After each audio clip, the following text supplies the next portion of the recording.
नमस्कार साथियों, स्वागत है आप सभी का झारखंडी विद्यार्थी के चैनल पर। और इस चैनल पर आपको मिलेंगे आज के सेशन में एनसीईआरटी एमसीक्यू जो कि सामान्य विज्ञान के हैं। आप सभी जानते हैं कि विज्ञान का विषय कितना इम्पोर्टेंट है किसी भी परीक्षा और किसी भी एग्ज़ाम में, चाहे वो जेपीएससी की परीक्षा हो या जेएसएससी की परीक्षा हो, चाहे वो जेएसएससी सीजीएल हो, जेटेट हो या जेएसएससी एक्साइज कांस्टेबल हो, या फिर बीपीएससी हो या बीपीएससी 17th हो। सारे एग्ज़ाम में या फिर किसी टीचर वाला एग्ज़ाम हो, उसमें सामान्य विज्ञान का कितना महत्व रहता है ये आप सभी जानते हैं। लगभग 20 से 30 प्रश्न हर एक एग्ज़ाम में साइंस से पूछे जाते हैं, और वो भी इजी वाला नहीं पूछा जाता है फ्रेंड्स, एनसीईआरटी से डायरेक्ट क्वेश्चन आता है। तो आइए शुरू करते हैं अरिहंत एनसीईआरटी एमसीक्यूज़। बिना समय गवाए शुरू करते हैं। पहला चैप्टर है आपका बायोलॉजी से जीव विज्ञान का परिचय एवं सजीवों का वर्गीकरण। तो यहाँ पर है परिचय एवं सजीवों का वर्गीकरण। पहला, निम्न युग्मों में कौन सा युग्म सही सुमेलित नहीं है। एक तरफ वैज्ञानिक है, दूसरे तरफ है उससे संबंधित तथ्य, तो मिलान करना है और देखना है कि कौन सही सुमेलित नहीं है। तो ऑप्शन ए है थियोफ्रेस्टस, वनस्पति विज्ञान के जनक। ऑप्शन बी है कैरोलस लिनियस, वर्गीकी विज्ञान के जनक। ऑप्शन सी है इवोनोवस्की, विषाणु विज्ञान के जनक यानी वायरोलॉजी। और ऑप्शन डी है लुईस पास्चर, जीवाणु विज्ञान के जनक। तो आइए देखते हैं इसका सही उत्तर कौन सा है। ऑप्शन डी जो है वह सही सुमेलित नहीं किया गया है। दिए गए युग्मों में से युग्म डी सही सुमेलित नहीं है, क्योंकि जीवाणु विज्ञान के जनक लुई पास्चर नहीं बल्कि एंटोनी वॉन लीवेनहॉक हैं। लुईस पास्चर ने 1857 ईस्वी में किण्वन की खोज की, यानी फर्मेंटेशन, तथा सूक्ष्मजीव विज्ञान, माइक्रोबायोलॉजी एवं रोग विज्ञान, पैथोलॉजी के क्षेत्र में अनेक कार्य किए। इन्होंने अजैविक तत्वों से सजीवों की उत्पत्ति के बाद का खंडन कर जीवोत्पत्तिवाद यानी बायोजेनेसिस थ्योरी को सिद्ध किया। तो ये थ्योरी कौन दिया था, biogenesis theory? Antony von Leeuwenhoek. और एंटोनी वॉन लीवेनहॉक ने सर्वप्रथम उन्नत सूक्ष्मदर्शी द्वारा जीवित कोशिका के रूप में बैक्टीरिया की खोज की, इसलिए इन्हें जीवाणु विज्ञान का जनक कहा जाता है। अगला प्रश्न है, नीचे दिए गए टैक्सोनों को उनके सही वर्गीकी पदानुक्रम में व्यवस्थित कीजिए। पहला है वंश, दूसरा प्रभाग, तीसरा गण, चौथा कुल, पांचवा जाति, छठा जगत, सातवां वर्ग। ये किस क्रम में आएंगे वो सुमेलित करना है। कुट जो है वो है 2 6 1 3 4 5 7, बी है 6 2 7 3 4 1 5 यानी, और सी है 5 2 3 4 6 1 7, और डी है 1 5 3 2 4 6 7। इस प्रश्न का सही उत्तर होगा फ्रेंड्स ऑप्शन यहाँ पर दिया गया है। इस प्रश्न का सही उत्तर है ऑप्शन बी। दिए गए टैक्सोनों का सही वर्गीकी पदानुक्रम निम्नवत है 6 2 7 3 4 1 5, यानी वर्गीकरण में जीवों में समानताओं एवं असमानताओं के आधार पर निर्मित विभिन्न समूहों को वर्गीकी संवर्ग यानी टैक्सोनॉमी कैटेगरी कहते हैं, जो वर्गीकरण की एक इकाई को प्रदर्शित करता है। इसे ही वर्गक या टैक्सोन भी कहते हैं। इन वर्गीकी संवर्ग या टैक्सोनों को उनके बढ़ते या घटते क्रम में व्यवस्थित करना ही वर्गीकी पदानुक्रम कहलाता है। इनका विवरण निम्न है।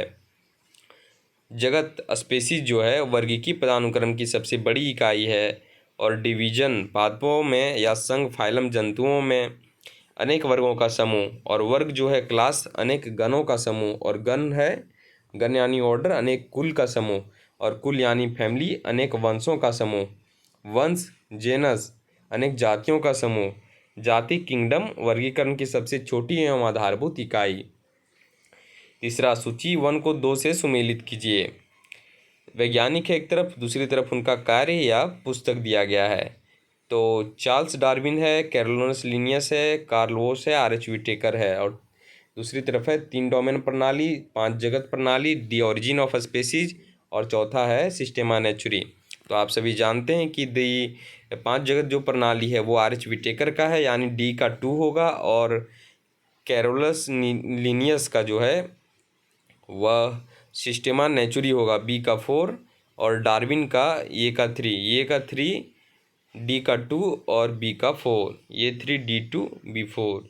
तो ये 3 है, D2 है और B4 ऑप्शन सी में है, इसलिए इसका सही उत्तर है ऑप्शन सी।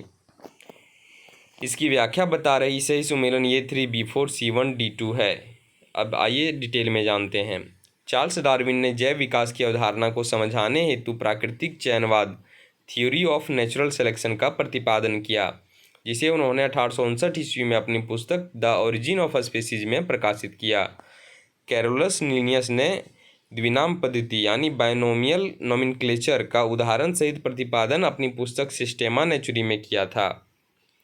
कार्ल वोश ने मोनेरा जगत के प्रोकैरियोटिक जीवों को आर्किया एवं यूबैक्टीरिया नामक दो डोमेनों एवं शेष यूकैरियोटिक जीवों को यूकैरिया नामक डोमेन में विभाजित कर 3 डोमेन प्रणाली का प्रतिपादन किया। आर.एच. व्हिटेकर ने सभी सजीवों को 5 जगतों मोनेरा, प्रोटिस्टा, फंजाई, प्लांटी एवं एनिमेलिया में विभक्त किया है। तो यहाँ पर कुछ बताना चाहता हूँ कि डार्विन का जो नेचुरल सिलेक्शन था वह सर्वाइवल ऑफ द फिटेस्ट पर आधारित था, यानी कि जो सबसे फिट होगा वही सर्वाइव कर सकेगा, यानी वही आगे बढ़ेगा, बाकी और जो कमज़ोर होगा वो स्वतः नष्ट होता जाएगा। आइए देखते हैं अगला प्रश्न। आर.एच. व्हिटेकर द्वारा प्रयुक्त जीवधारियों के 5 जगत वर्गीकरण के आधार निम्न में से कौन से हैं? ऑप्शन ए कोशिका का यूकैरियोटिक या प्रोकैरियोटिक होना, ऑप्शन बी जीवों में श्रम विभाजन का स्तर होना, ऑप्शन सी जीवों का स्वपोषी या विषमपोषी होना, ऑप्शन डी उपयुक्त सभी। इस प्रश्न का सही उत्तर है ऑप्शन डी। दिए गए सभी विकल्प आर.एच. व्हिटेकर द्वारा प्रयुक्त जीवधारियों के 5 जगत वर्गीकरण के आधार पर हैं। आर.एच. व्हिटेकर ने कोशिका संरचना, प्रोकैरियोटिक या यूकैरियोटिक शारीरिक संरचना एवं संगठन, एक कोशिकीय या बहुकोशिकीय तथा बहुकोशिकों में ऊतक स्तर, अंग स्तर या अंग तंत्र स्तर का श्रम विभाजन और पोषण की विधि जो स्वपोषी या विषमपोषी होते हैं, प्रजनन की विधि, अलैंगिक या लैंगिक जनन, जाति वृत्तीय संबंधों आदि के आधार पर जीवों को मोनेरा, प्रोटिस्टा, फंजाई, प्लांटी एवं एनिमेलिया जगत में वर्गीकृत किया। अगला टॉपिक है मोनेरा जगत। किस आधार पर एक कोशिकीय होते हुए भी अमीबा को प्रोटिस्टा जगत का सदस्य जबकि राइजोबियम को मोनेरा जगत का सदस्य माना जाता है? ऑप्शन ए कोशिका भित्ति की उपस्थिति या अनुपस्थिति के आधार पर, ऑप्शन बी पोषण की विधि के आधार पर, ऑप्शन सी केंद्रक की संरचना के आधार पर और ऑप्शन डी जनन विधि के आधार पर। इस प्रश्न का सही उत्तर देखते हैं, ऑप्शन सी है। और व्याख्या कहती है केंद्रक की संरचना के आधार पर अमीबा को प्रोटिस्टा जगत का सदस्य माना जाता है जबकि राइजोबियम मोनेरा जगत का सदस्य है। अमीबा एवं राइजोबियम दोनों एक कोशिकीय जीव हैं। अमीबा एक यूकैरियोटिक जीव है जिसमें कोशिका झिल्ली युक्त सुविकसित केंद्रक एवं माइटोकॉन्ड्रिया और एटीएस राइबोसोम अंतःप्रद्रवी जालिका जैसे विकसित कोशिकांग पाए जाते हैं। और राइजोबियम एक प्रोकैरियोटिक जीवाणु है जिसमें केंद्रक झिल्ली अनुपस्थित होती है एवं केंद्रक की जगह केवल डीएनए ही पाया जाता है। इसमें विकसित कोशिकांगों का भी अभाव होता है। इसी कारण ये दोनों अलग अलग जगत के सदस्य हैं। अगला प्रश्न आप सबके सामने है, मोनेरा जगत के संदर्भ में निम्न कथनों पर विचार करना है। इसमें एक कोशिकीय आदिम एवं सर्वत्र व्यापी जीव सम्मिलित हैं। इसमें सूक्ष्मजीव जैसे जीवाणु, विषाणु आदि पाए जाते हैं। इसमें प्रायः सभी जीवों में कोशिका भित्ति पाई जाती है किंतु केंद्रक झिल्ली अनुपस्थित होती है। आपको बताना है कौन सा कथन ऊपर में सत्य है। ऑप्शन ए 2 और 3, ऑप्शन बी 1 और 2, ऑप्शन सी 1 और 3 या ऑप्शन डी ये सभी। फ्रेंड्स, आप लोगों को ये क्वेश्चन टफ जरूर लग रहे होंगे लेकिन एक एक क्वेश्चन में 3 से 5 क्वेश्चन छुपे हुए हैं और ये आपको कम समय में रिवीजन भी करवाएंगे और व्याख्या से आपका एक बेस भी तैयार बनता जाएगा। मेरे साथ साथ पढ़ते रहिए जिसमें साइंस में भी आप अच्छा फील करेंगे। तो ऊपर का कौन सा सत्य है ये बताना था, तो इसका सही उत्तर है ऑप्शन सी 1 और 3। यानी मोनेरा जगत के संदर्भ में कथन 1 और 3 सत्य हैं क्योंकि मोनेरा जगत में एक कोशिकीय आदिम अर्थात प्रोकैरियोटिक एवं सर्वत्र व्यापी जीवाणु पाए जाते हैं। ये जीव महासागरों की गहराई, ध्रुवों, गर्म पानी के झरनों, दलदलों, मरुस्थल आदि सभी जगहों पर पाए जाते हैं। इनमें केंद्रक झिल्ली का अभाव होता है एवं अल्पविकसित केंद्रक या केंद्रकाभ न्यूक्लियोइड पाया जाता है जिसमें कोशिका द्रव में केवल डीएनए उपस्थित होता है। मोनेरा जगत के सभी सदस्यों में कोशिका भित्ति पाई जाती है किंतु माइकोप्लाज्मा इसके अपवाद हैं। कथन 2 असत्य है क्योंकि विषाणु सजीव पोषी कोशिका के बाहर निर्जीव होने के कारण सजीव नहीं माने जाते हैं। इन्हें 5 जगत वर्गीकरण में कोई भी स्थान नहीं दिया गया है। इनमें जीव द्रव्य एवं जैविक उपापचयी प्रक्रमों मेटाबॉलिक एक्टिविटीज का अभाव होता है। सातवां प्रश्न है, माइकोप्लाज्मा एवं मिथेनोजेन बैक्टीरिया में निम्न में से एक क्या समानता है? ऑप्शन ए कोशिका भित्ति की उपस्थिति, ऑप्शन बी अवायवीय श्वसन की उपस्थिति, ऑप्शन सी पोषण की विधि, ऑप्शन डी कछाविका की उपस्थिति। इस प्रश्न का सही उत्तर है ऑप्शन बी, यानी माइकोप्लाज्मा एवं मिथेनोजोन बैक्टीरिया में यह समानता है कि दोनों अवायवीय श्वसन पाया जाता है, अर्थात ये ऑक्सीजन की अनुपस्थिति में भोजन के ऑक्सीकरण द्वारा ऊर्जा प्राप्त करते हैं। माइकोप्लाज्मा एवं मिथेनोजोन जीवाणु दोनों में ही कछाविकाएँ नहीं पाई जाती हैं। माइकोप्लाज्मा में कोशिका भित्ति नहीं पाई जाती है, जबकि मिथेनोजोन जीवाणु आर्की बैक्टीरिया में यह उपस्थित होता है। अगला प्रश्न, निम्न कथन ये व कारण आर को पढ़िए और नीचे दिए गए कूट की सहायता से सही उत्तर का चयन कीजिए। कथन है, मिथेनोजोन जीवाणुओं का उपयोग गोबर से बायोगैस बनाने में किया जाता है। कारण है, यह आर्की बैक्टीरिया वायवीय परिस्थिति में मीथेन गैस उत्पन्न करता है। और कूट है ऑप्शन ए और आर दोनों सही हैं तथा आर ए का सही स्पष्टीकरण है। ऑप्शन बी ए और आर दोनों सही हैं परंतु आर ए का सही स्पष्टीकरण नहीं है। ऑप्शन सी ये सही है किंतु आर गलत है। ऑप्शन डी ये गलत है किंतु आर सही है। इस प्रश्न का सही उत्तर ऑप्शन सी ये सही किंतु आर गलत है, क्योंकि मिथेनोजन जीवाणुओं का उपयोग ग्रामीण क्षेत्रों में गोबर से गोबर गैस तथा बायोगैस के उत्पादन में किया जाता है। ये जीवाणु आर्की बैक्टीरिया होते हैं जिनमें अवायवीय श्वसन पाया जाता है।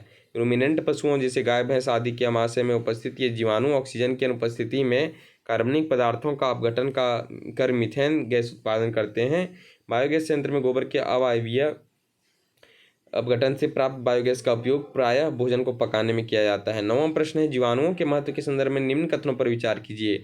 यह अपघटक होने के कारण पर्यावरण के शुद्धिकरण में अपना योगदान देते हैं, पर्यावरण में पोषण तत्वों के चक्रण को भी सुनिश्चित करते हैं। यह भोजन के सड़ने से लेकर जंतुओं, पादपों एवं मानवों में अनेक रोग उत्पन्न करते हैं तथा कभी कभी भूमि को बंजर भी बना देते हैं। उपयुक्त में कौन सा कथन सही है? ऑप्शन ए केवल एक, ऑप्शन बी एक और दो, ऑप्शन सी केवल दो, ऑप्शन डी इनमें से कोई नहीं। इस प्रश्न का सही उत्तर ऑप्शन बी एक एवं दो दोनों।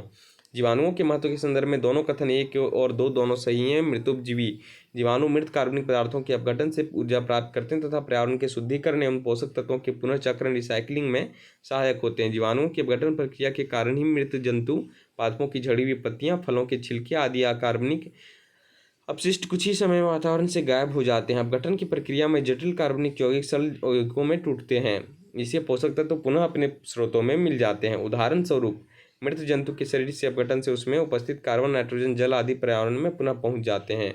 जीवाणु के भोजन के सड़ने से लेकर कभी कभी भूमि को बंजर भी करते हैं। जैसे विनाइट्रीकारक जीवाणु मृदा में उपस्थित नाइट्रेट को वायुमंडलीय नाइट्रोजन में परिवर्तित कर मृदा में नाइट्रोजन की मात्रा को कम करते हैं। ये रोगाणुजनक भी होते हैं एवं पादपों सिट्रस कैंकर रोग, जंतुओं एंथ्रेक्स रोग तथा मानव टाइफाइड में रोग उत्पन्न करते हैं। 10वां है, निम्न में से जीवाणुओं के संदर्भ में कौन सा कथन असत्य है? यह स्ट्रेप्टोमाइसिन, टेट्रासाइक्लिन, एरिथ्रोमाइसिन जैसे प्रतिजैविकों का निर्माण नहीं करते हैं।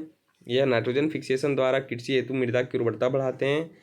यह दही एवं योगर्ट के निर्माण से लेकर सिरका का भी निर्माण करते हैं। ऑप्शन ए केवल एक, ऑप्शन बी केवल तीन, ऑप्शन सी केवल दो, ऑप्शन डी इनमें से कोई नहीं। इसका सही उत्तर ऑप्शन ए है। जीवाणुओं के संदर्भ में कथन एक असत्य है, क्योंकि जीवाणु द्वारा स्ट्रेप्टोमाइसिन, टेट्रासाइक्लिन एवं एरिथ्रोमाइसिन जैसे प्रतिजैविक औषधियों का निर्माण किया जाता है। कथन 2 और 3 सत्य हैं। नोस्टोकैनाबिनो नाइट्रोबैक्टर जैसे जीवाणु वायुमंडलीय नाइट्रोजन को नाइट्रेट में स्थिरीकृत कर फसली पादपों हेतु मृदा की उर्वरता बढ़ाते हैं। इसके अतिरिक्त लैक्टोबैसिलस जैसे जीवाणु दही एवं योगर्ट के निर्माण से लेकर लैक्टिक अम्ल जैसे कार्बनिक अम्लों का भी उत्पादन करते हैं। इसी प्रकार एसिटोबैक्टर जीवाणु सिरका या एसिटिक अम्ल का उत्पादन करते हैं। तो इस प्रकार हमने देखा फ्रेंड्स कि शुरुआती साइंस के बायोलॉजी के 10 क्वेश्चन हमने देखे हैं। आप लोग अपना फीडबैक दीजिए, अच्छा लगे तो लाइक, सब्सक्राइब एवं कमेंट और शेयर कीजिए, और चैनल को आप लोग ज़रूर से ज़रूर सब्सक्राइब करें। और थैंक यू फ्रेंड्स, आज के सेशन में इतना ही। अगर आप लोग को अच्छा लगता है तो मैं आगे भी साइंस से रिलेटेड वीडियो बनाऊँगा।